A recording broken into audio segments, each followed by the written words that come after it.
4 वर्षापूर्वी मुदत संपून देखील या महानगरपालिकेच्या निवडणुका का होत नव्हत्या? मला असं वाटतं की का होत नव्हत्या हे पहिल्यांदा याचं उत्तर हे आत्ताच्या सरकारने दिलं पाहिजे. आणि मग इतक्या वर्षानंतर ज्या वेळेला निवडणुका होत आहेत त्याच्यानंतर ज्या प्रकारचा गोंधळ या महाराष्ट्रामध्ये आत्ता सगळा सुरू आहे,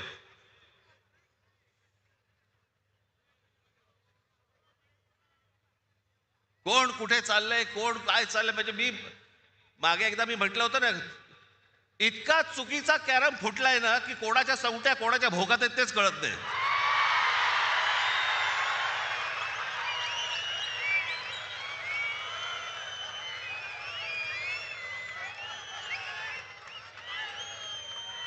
प्रत्येकाला विचारायला लागतं आज कुठे.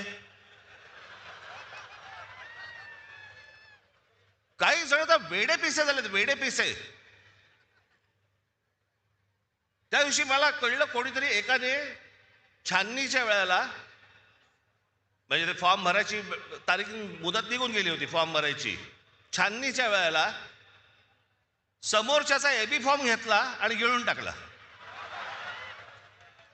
बरं, वेळ नव्हता, दिवसही नव्हते. एखादा दिवस मिळाला असता तर सकाळी बाबा वाट तरी बघता आली असते त्याची की एबी फॉर्म बाहेर येईल, बाहेर येईल, बाहेर येईल, मग नंतर फॉर्म भरू. ती वेळ नाही दिली. कोणत्या थराला गेलेत निवडणुका? या महाराष्ट्रामध्ये 60-60, 70-70 माणसं उमेदवार सत्ताधारी पक्षाचे बिनविरोध निवडून येतात.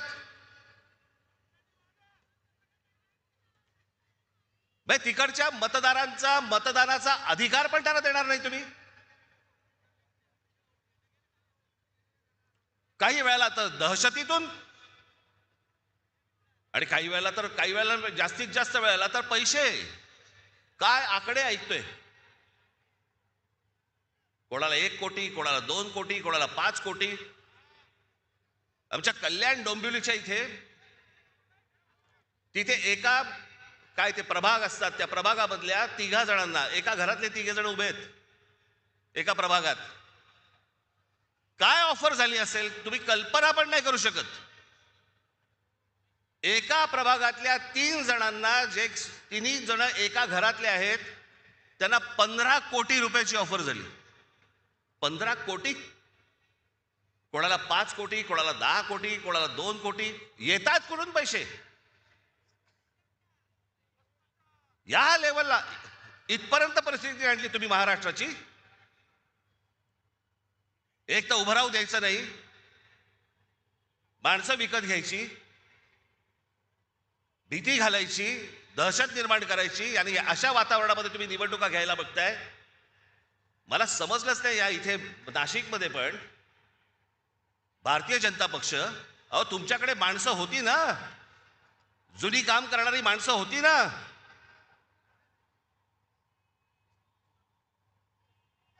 म्हणजे 52 साली जन्माला आलेला एक पक्ष, 52 साली जनसंघ नावाने, त्यांना 2026 ला पोरं भाड्याने घ्यावी लागतात.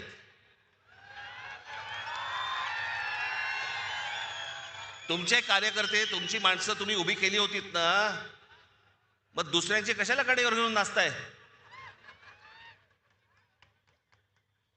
याचं कारण, जो पक्षामध्ये इथे काम करतोय तर काही शून्य किंमत. मी समजू शकतो की एखाद्या मतदारसंघामध्ये बाबा 2 जण चांगली लोक असतात, 3 जण चांगली लोक असतात, त्या 3 जणांमधला एखादा निवडावा लागतो, बाकीच्या दोघांना देता येत नाही. मी समजू शकतो, कारण जागाच एक असते. पण जी लोक सतत काम करतायत, इतकी वर्ष काम करतायत, त्यांना पूर्णपणे बाजूला सारून दुसऱ्या पक्षामधला माणूस घ्यायचा आणि त्याला उभं करायचं, हा तुम्ही त्या कार्यकर्त्याचा अपमान नाही करतात? बाहेरून माणसं लागतात तुम्हाला. बरं, ती आणतात ते काही आनंदाने येत नाही येत, रात्री पैसे पोचवले जातात.